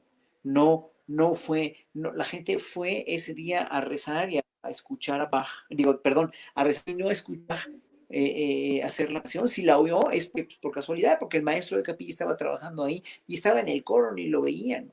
No era el show business que es hoy, ¿no? Claro. Pese a que había virtuosos legendarios como Vivaldi con su orquesta de señoritas, que era un gran atractivo turístico en Venecia, pero eso fue una gran excepción finalmente. que tampoco tocaban en teatros, ¿no? Se presentaban óperas. Vivaldi llegó a presentar óperas en los teatros, pero las óperas eran un espectáculo muy diferente al que nosotros estamos acostumbrados hoy. Y la ópera era como un circo. Tenías el palco y no oír nada. Y pasártela hablando con tu pareja en el palco y comías y hablabas y todo. O sea, y cuando venía el gritote de la cantante, pues ahí sí todo el mundo oía porque era el momento. No era oír la música en el aparador que estamos acostumbrados, sino hasta después de la Revolución Francesa, cuando precisamente cortaron la cabeza a los reyes y los músicos ya no tuvimos esa gente que nos mantenía, ¿no? Y tuvimos que empezar a gestionarnos ya, no en las cortes, no con el príncipe, el conde, el duque o el rey, sino con teatros. Empezamos a irnos al teatro, empezamos a tener que gestionarnos nuestra gestión cultural nosotros mismos y nunca hablo ya de este patronazgo o escenazgo y la música más capacidad de 500 personas o 1000 personas para que te oyeran en tu aparador y aparte de todo, las ratas, pero eran los ricos de los ricos, ¿no? O sea, eran ricos y finalmente son los que pagaban. Pero para llenar 1000 personas no es lo mismo que llenar una capillita o que llenar un coro de una iglesia o que llenar un salón de un príncipe, conde o duque, ¿no? Donde eran muy pocos músicos porque el sonido viajaba muy fácil y no tenías que forzar nada. En cambio, con ese mismo grupo en un teatro, ese mismo orquesta de cámara con, por ejemplo, los conciertos de clavecín de Bach, que normalmente están escritos para el clavecín con un violín, pero un segundo, una viola, un cello y el contrabajo, ¿no? El instrumento que dobla el cello, ¿no? Obviamente, pues da un balance perfecto. Pero si tú quieres en un teatro de 1000 personas tocar un concierto de clavecín con ese personal, pues se va a oír como chícharo en cazuela, o la música barroca se va como chícharo en cazuela, en la sala como la sala en Zahualcóyotl. Vas a tener que, deberás esforzarte por oír, por muy bien ejecutada, tiene el mismo impacto, no tiene el mismo impacto. Entonces, la circunstancia acústica cambió mucho, las orquestas hicieron más grandes para llenar esos teatros, ¿no? Además, obviamente la técnica del canto para la ópera, el show business de las óperas, ¿no? Obviamente cambió la técnica porque ya no era cantar en una iglesia, era cantar tenías que llenar, además sobresalir, ¿no? De la orquesta. La técnica de canto se modificó de una manera vertiginosa y rápida con el único fin de que el cantante se oyera. Entonces toda la técnica de con tanta impostación, ¿no? Y de las sopranos y de todos los grandes cantantes se hizo así de, dijéramos, antinatural, pero obviamente tiene que tener una naturalidad para no lastimarte, pero se desarrolló de esa manera porque fue necesario hacer que los cantantes llenaran un espacio grande para 500 o 1000 personas. Y obviamente yo estoy seguro y yo tengo la teoría y no me la pueden refutar porque es muy absolutamente lógica, que si hubiéramos tenido energía eléctrica y se hubiera inventado los micrófonos en el siglo XIX temprano, con esos cambios los cantantes hubieran seguido cantando como los cantantes barrocos y las áreas de Verdi, las áreas de Wagner y todo se hacía un micrófono con una técnica más natural como tienen los cantantes pop o lo tenían los cantantes de música barroca, ¿no?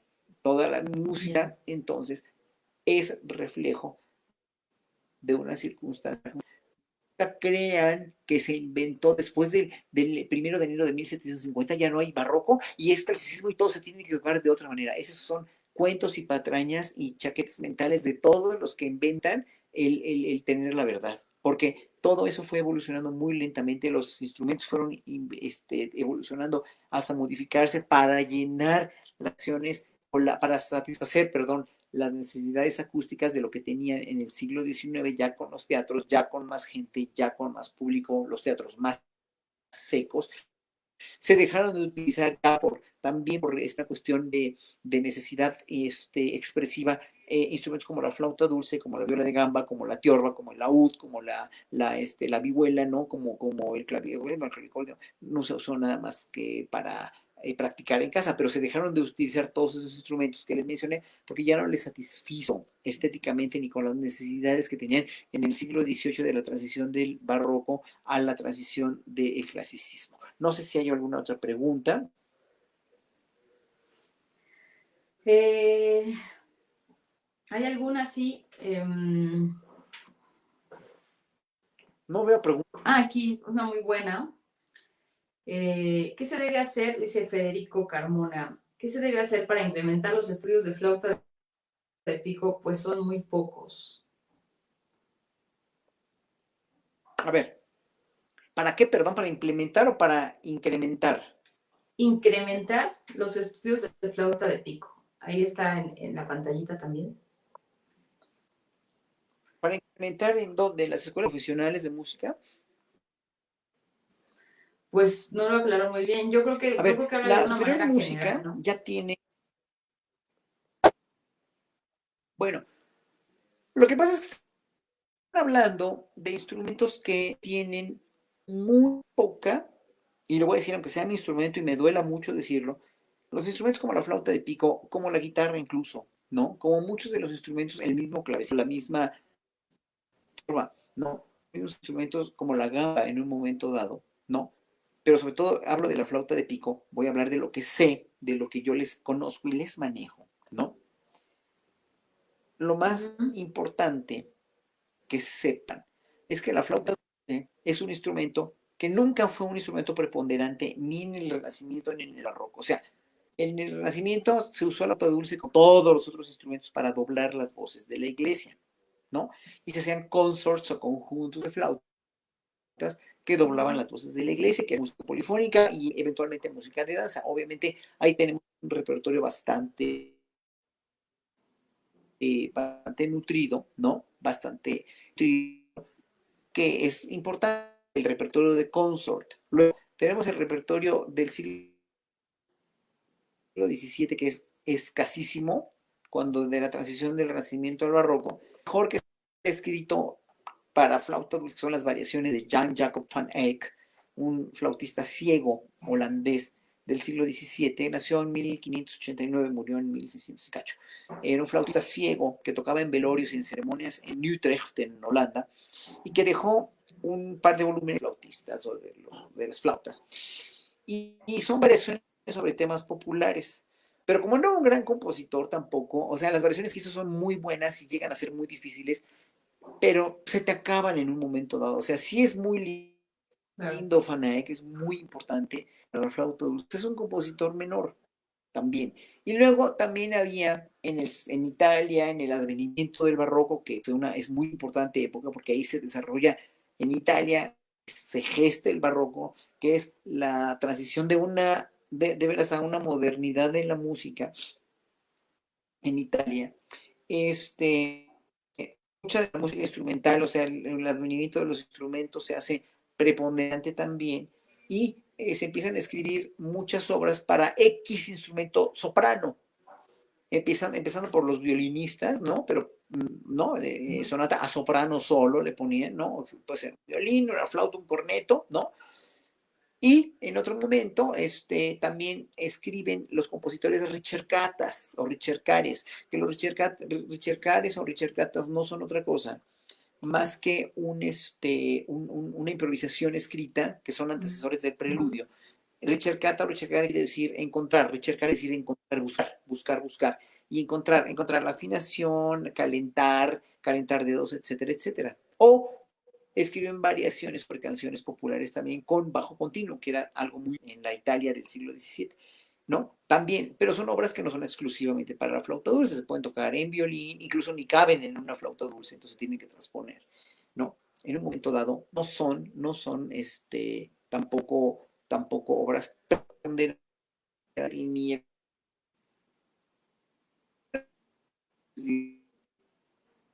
la época del barroco medio, donde hay una muy importante contribución de Henry Purcell, por ejemplo, en óperas, etcétera, etcétera, y de otros compositores ingleses para flauta, pero el repertorio de compositores como Purcell y como John Bastow, que escribió conciertos para flauta, se cuentan con los dedos de una mano, o sea, es muy, pero muy, muy limitada, dijéramos, también en cuanto a explotación de las posibilidades técnicas. ¿Por qué? Porque no eran los flautistas dulces profesionales los que tocaban ese instrumento en las capillas, o eran aficionados. ¿Por qué? Por una única y exclusiva razón, por la cual Hitler la implementa en los años 30 como instrumento escolar. Que la flauta dulce, de todos los alientos convencionales que ustedes conozcan, flautas transversas, oboes y sus ancestros, obviamente, ¿no?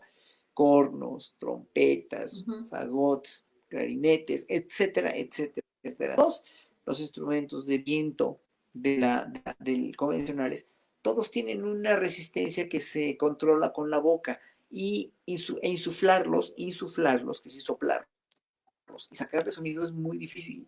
Una vez logras ya es más fácil. Pero la flauta dulce no. La flauta dulce es un silbato, que lo soplas y sale sonido. Desafinado, pero sale, ¿no? Entonces tienes que controlarlo mucho.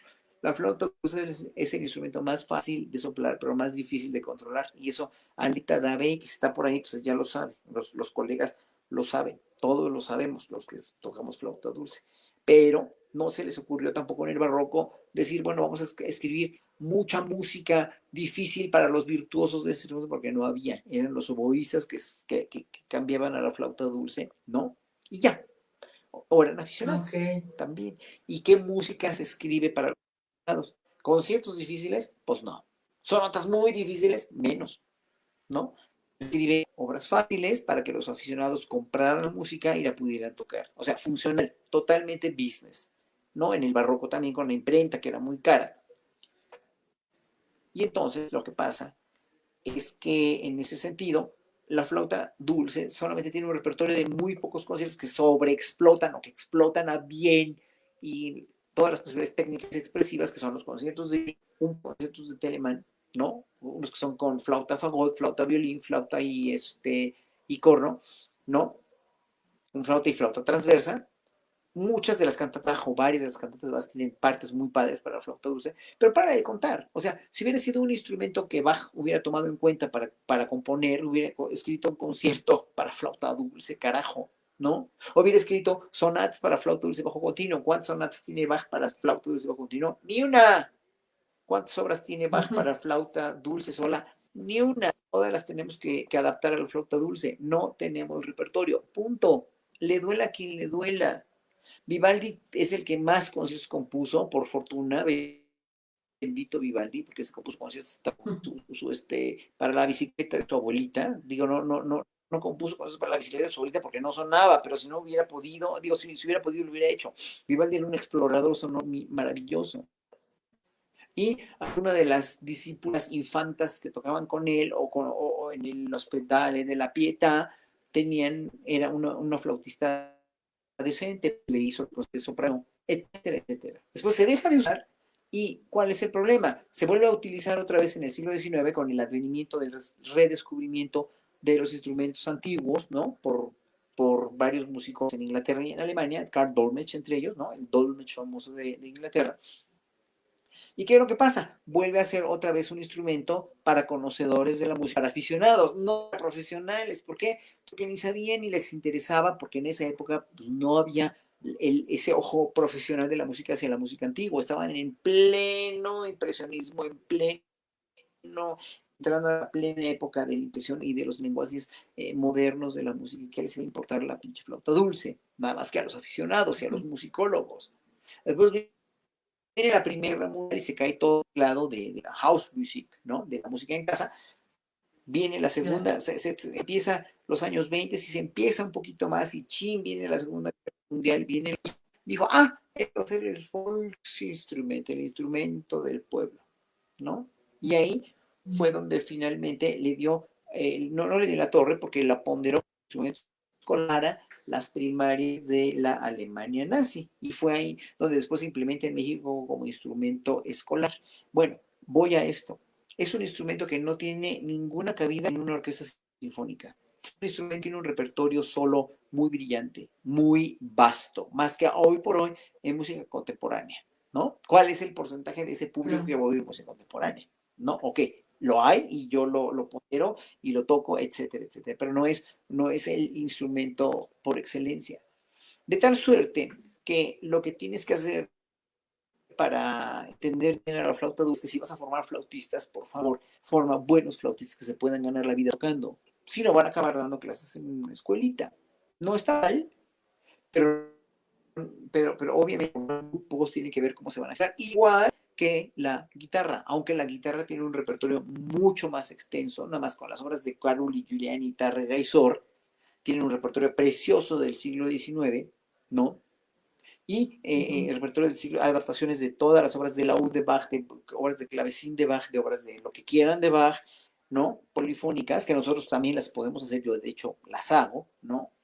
En mi disco, voy a anunciar mi disco Solo Bach, ¿no? Que tiene transcripciones hasta de, adaptaciones hasta de violín y de chacona, que toco mucho, ¿no? Entonces, bueno, ahí está el problema con la flauta, con la guitarra también. Entonces, es una cuestión socioeconómica también de aceptar demasiados alumnos de guitarra, demasiados alumnos de flauta dulce, demasiados alumnos de flauta transversa. Por ejemplo, porque hay muchos flautistas transversos que tienen la posibilidad más de trabajar en la banda del ejército, en la banda de la delegación Cuauhtémoc, en la banda de la delegación no sé qué. Bueno, tienen más posibilidades, ahí no digo nada, pero también son demasiados. ¿Por qué no preparan más oboístas? Hacen falta muchos oboístas. ¿Por qué no preparan más cornistas, violistas? ¿Ven? Cuestión de laboral, de situación laboral de los instrumentos. Y nada más les digo una cosa, yo que estudié en una de las mejores escuelas, no digo que sea la mejor, pero fue de las mejores que hayan existido, ¿no? De cuando había mucha más flauta, fruición, se dice, fruición, más gusto por la flauta dulce en los años 70 y 80, ¿no? Yo estudié en la escuela de Ámsterdam, que era muy, pero muy famosa, muy conocida por su gran profesor, que era un gurú, que era un genio de la enseñanza y de la enseñanza de la flauta, ¿no? Y de la música, Walter van Hauer. Y cuando yo me recibí en 1985, hace 36 años ya, había se recibieron, nos recibimos en ese año 16 flautistas, flautistas Wow. todos, uno de Sudáfrica, una de Sudáfrica, otro de no sé dónde, otro de gringa, varios, yo, de mexicano, etcétera. Bueno, de todos ellos, un austriaco, de francés y yo, todos seis flautas, nos dedicamos así profesionalmente a ser solistas de la flauta, solamente tres. El austriaco, el alemán, Gerd Lünenburger, que ya murió, por desgracia, Sebastián Mach, que es maestro en La Haya, y yo, nada más. Yo que me vine para acá, porque yo qué iba a hacer allá, morirme de hambre con tanto flautista. Todos los demás se dedicaron a otro instrumento. Unos estudiaron neto, otros estudiaron sacabuches, otros se fueron al fagot barroco, otros se fueron al traverso, otros se fueron al lobo barroco y ya. Así es, porque así estaba de Wow. difícil, así sigue estando de difícil la vida como de pico. ¿Para qué quieres hacer flautistas de pico profesionales en una escuela si no van a poner ganarse la vida en México? Porque no hay orquestas barrocas, no hay como debería de haber, ¿no? Si todavía los directores de orquesta siguen invitando para el Brandenburgo 4, que es con flautas dulces, siguen invitando a dos flautas transversas, o para el Brandenburgo 2, que es con trompeta, que lleva flauta dulce, siguen invitando a flauta transversa, pues ¿para qué quieres? Pero falta también de conocimiento y pues de entendimiento de lo que podemos hacer artistas dulces. ¿Queda claro para la persona que hizo la pregunta? Yo creo que sí, muy bien, bastante claro. Pues no sé si quieres agregar algo ¿A qué más. hora terminamos? Perdón, porque ya me pasé. A la hora que tú gustes, no hay ¿Estaba ningún programada hasta qué hora? problema por límite de tiempo, ¿eh? No, no, porque no, Ay, no, pues digo, no te estoy tomando escuché mucho de ahí. su tiempo. Si hay alguna otra Ah, pregunta, díganmela, porque ya ritos y de los ritos, ¿no? claro.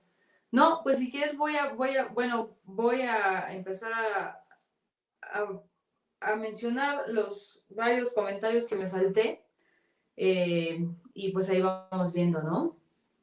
¿Te parece bien? Perfecto, Ok. Bueno, aquí el perfecto. maestro Armando que nos está asistiendo ahorita con justo contestarles a todos sus inquietudes, comentarios y pasarnos a nosotros. Te manda saludos junto con su compañera Alejandra Dabey. Saludos de Dalet, Luna Lluvia, Ivonne Mo dice, gracias por estar con nosotros. También Oscar te manda saludos, Oscar González Carlos González, buenas noches, maestro Horacio, es un honor escuchar esta plática. Elber Villalba, él nos ve desde Perú. Gracias, maestro y maestra. Todo un honor y lujo. Bendiciones. Gracias, Elber. Alejandra Dabey dice, mi querido Horacio Franco. Ella te manda saludos. Rebeca Rubio nos decía que sí se escuchaba. Yo la quiero. También, bueno, ya Luis Alcocer, totalmente de acuerdo con la opinión en relación simbiótica de la enseñanza. Casia González, tal vez me desvío un poco del tema de la enseñanza, pero esta química que menciona, ese ya lo habías tú mencionado, sobre la química entre los tríos, cuartetos que se tienen que también dar. Leonardo Pradel, saludos. Sandra, eso ya también.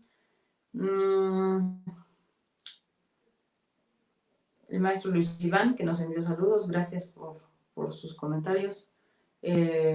Aquí Sandra Simonen dice, gracias por su respuesta, me encantaron sus palabras y aunque no me dedico a la música, me encantaría tomar clase con usted. Me conformo con disfrutar de sus conciertos y ahora sus pláticas en línea. Erika Mesa te dice, querido Horacio, muchas gracias. Saludos y un fuerte abrazo. Federico Carmona, mi no, querida Erika, justo quiero mucho. Una gran melómana. Gracias. Ok, Aguilera Arana Luiseco te dice, qué observación tan acertada, dejar que la partitura te hable, eso también ya lo hemos mencionado. De nuevo, Silvia Galvez, nuevamente soy Silvia desde Atlanta, es mi primera vez en estas charlas, mi padre Rafael toma clases con usted. Supongo que habla de Rafael Galvez, que es uno de nuestros Rafael, ¿qué se llama? No sé. Qué bueno. Sí, muchas qué gracias bueno. por estar Tenemos aquí. Un proyecto de enseñanza para gente pues adulta o de la tercera edad que quiere estudiar música, sin importar si ha estudiado antes o no. Y él es uno de nuestros alumnitos muy, muy talentoso y muy dedicado. Entonces, qué bueno que su hija nos mira desde Atlanta. Muchas gracias por conectarse el día de hoy. Ojalá se conecte también a las próximas. ¿Cómo? Muy bien, me da mucho gusto. Y respondiendo a una pregunta de Alex Peña, que tuvo educación música, que quiere llevar a ejecución sus composiciones, ¿no? Y dice que lo que quiere saber es lo que está haciendo, lo cual me parece muy bien. Sin embargo, oportunidades con la pandemia es una oportunidad un poco mayor, que es posible comenzar a estudiar música a los 5 años. Por supuesto que es posible empezar a estudiar música a cualquier edad. La cuestión es que tienes que saber que es un área de acondicionamiento físico para que necesitas acostumbrar tus dedos, tu aliento, tu lengua cuando es un instrumento de viento, cuando es el arco, etcétera, etcétera. No va a ser tan fácil ya que te conviertes en un profesional consumado, con toda la técnica y todos los instrumentos, pero si conozcas las bases de una técnica de flauta, de violín, de guitarra, por supuesto que sí, eso no está prohibido para nadie, al contrario, ¿no?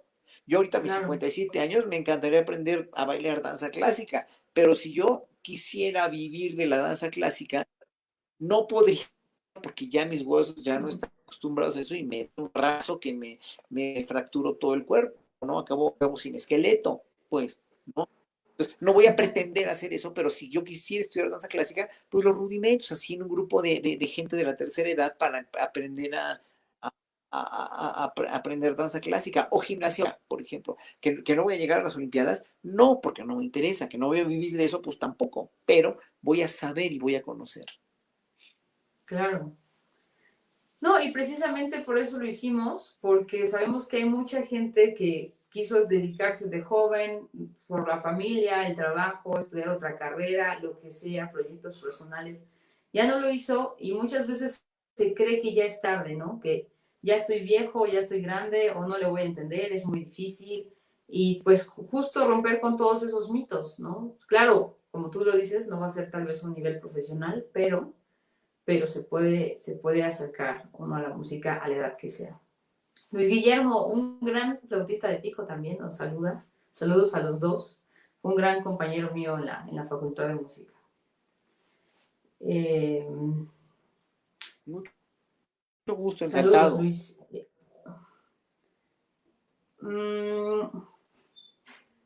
Que creo que Angélica Maddock, increíble maestro Horacio Franco, Astrid Vázquez, gracias maestro por sus enseñanzas.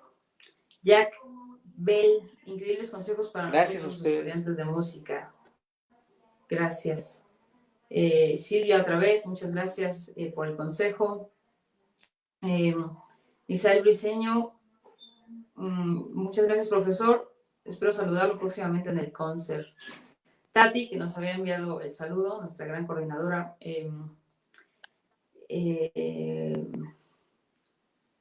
Noemí Vaz te dice, gracias, tu super biblioteca.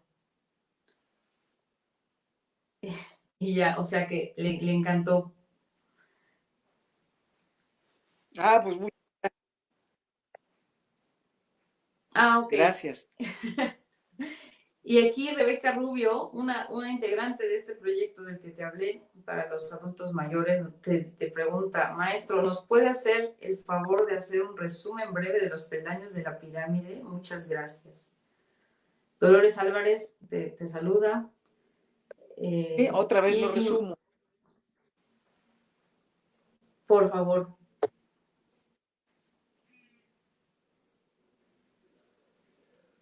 Te escuchamos. Sí, las digo otra vez.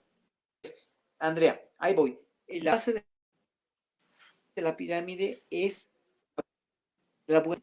Una técnica te va a resolver todo. Una técnica funcional, que sea solvente, que sea funcional, que puedas tocar, que no tengas tendinitis ni nódulos, estés con la voz mal colocada, ni etcétera. O sea, una técnica funcional es la principal arma. Si no la tienes, búscala. Si la tienes, si estás con un maestro que no te funciona porque no te está dando, porque le dices, maestro, me duelen los dedos, y él te dice, cállate la boca y estudia más, maestro, me duele la garganta, ¿qué hago? ¿No? Y no preguntes. Si tienes un maestro así, cámbiate de maestro. Sorry por decirlo, pero no funciona. Ni el maestro para ti, ni tú para el maestro. Una buena técnica tiene que dártela a alguien que te dé todo y al que le puedas preguntar todo y que te pueda dar los porqués. Maestro, ¿por qué me duele la mano? ¿Por qué me canso? ¿Por qué no me siento bien? ¿Por qué sale el sonido? ¿Por qué? Bla, bla, bla. ¿Ok? Una buena técnica es lo principal. Después, una técnica musical es el segundo peldaño de la pirámide. Una técnica musical donde sepas que todos los intervalos los conozcas al derecho y al revés, los cantes, los escuches, los tengas digerido, donde tengas un conocimiento de la armonía y del contrapunto funcional, uno nada más de Martín-Viriches, análisis igual del por qué cada parte de lo que escriben, cuál es la estructura, bla, bla, bla, ¿no? Contrapunto, armonía, historia de la música, etcétera, etcétera, ¿no? Una técnica musical es lo que te va a ayudar a hacer al tercer peldaño. El tercer peldaño es combinar el primero con el segundo y ahí eres un buen músico, ¿no? Si eres un músico de primer peldaño, eres como un perico, sabe, pero no sabe. Y si eres un segundo, un músico de segundo peldaño que sabe mucho de teoría y de armonía y de todo, que no le funciona, no tiene sentido del ritmo, no puede tocar una nota en su lugar, no puede tocar ritmos en su lugar, no tiene oído para realmente para los intervalos ni nada, tiene que pues no va a poder tocar nunca, no va a ser muy infeliz o va a ser musicólogo, ¿no? Que se puede ganar la vida muy bien, crítico musical, que esperemos frustrados, ¿no? Qué sé yo, va a poder dirigir una orquesta si tiene buen oído y sentido musical, etcétera. Ese es el tercer peldaño, es ser un buen músico ejecutante, músico o director. Cuarto peldaño es precisamente ser un artista, lograr precisamente conjuntar todos esos peldaños anteriores con lo que tú quieres, con tu con la partitura, imprimirle a esa partitura que vas a darle vida tú, porque la partitura no existe, la música no existe si no le das vida. Yo les puedo enseñar ahorita una partitura de Händel o de un manuscrito que por muy bonito que se vea, pues no suena nada, menos a la de música, pues y que chinga suena, ¿no? Dime, suénalo, ¿no? Entonces, obviamente, ahí yo le tengo que dar vida a la música como ejecutante con mi personalidad y pasando por el tamiz de mi persona. Hasta ahí es el cuarto peldaño, que ese es un artista. Eres un artista porque dices lo que sabes, sabes lo que dices y lo dices de una manera convincente, congruente con lo que tú quieres. Le guste a quien le guste. No nos tiene que gustar a todo el mundo. Toca Arturo Timicangeli o como toca Scriabin, Schnabel, toca Horowitz o como toca Rau. No nos tiene que gustar a todo el mundo, pero son grandes pianistas que hicieron una carrera porque llegaron a ese cuarto del daño, son grandes artistas. ¿Okay? Entonces, obviamente, pues así es el métier, como le dicen en francés, la maestría de ser músico. Ok, muchas gracias. Vamos con Rebeca Rubio. Maestra Andrea, usted siempre se ha esmerado por hacer las prácticas musicales con muy buenos músicos. Gracias, felicidades. Pues muchas gracias y muchas gracias a ti, Horacio, por aceptar la invitación y estarnos compartiendo el día de hoy pues grandes temas y toda tu sabiduría y tu franqueza como artista, como músico y como persona. Gracias. Casia González dice, sí, nunca es tarde para aprender. Gracias por sus consejos también. O sea, se refiere a ti. Y Alex Peña te responde, les agradezco mucho el enlace y acercamiento con el maestro Horacio y voy a investigar más sobre el proyecto mencionado para que podamos estudiar los que pensamos que ya se nos fue el tren. Nunca se te fue el tren, no te preocupes. Y creo que ya, según yo, pues es todo. Por ahora, pues una vez más, todo un placer y un honor haberte tenido aquí. Y pues un agradecimiento profundo por todo lo que nos compartiste el día de hoy. Gracias.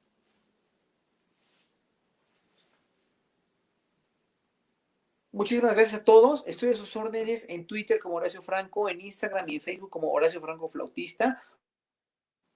O por acá voy a con este chat también a la página de la escuela para poder en un momento dado, ¿no? De concertar en música, bueno, es concertar en música, pero a la misma página de la escuela, ¿no? Y con Andrea Sáenz de Apiacere, ¿no? De la charla Apiacere, para poder contestarles todas sus dudas y todas sus preguntas. Ya veo que está ahí mucha gente, pero pues si tienen alguna duda que se quede, pues estos medios, por Conchetario, por el mismo chat de Lati, seguramente quedará impresa, ¿no? Y por las redes que les mencioné. Muchas gracias a todos. Gracias. No, al contrario, gracias a ti. Por la invitación. Gracias. Bueno, pues los invitamos a las próximas charlas del mes de marzo. Chao. Gracias. Y pues un placer, un abrazo, Horacio. Muchas gracias.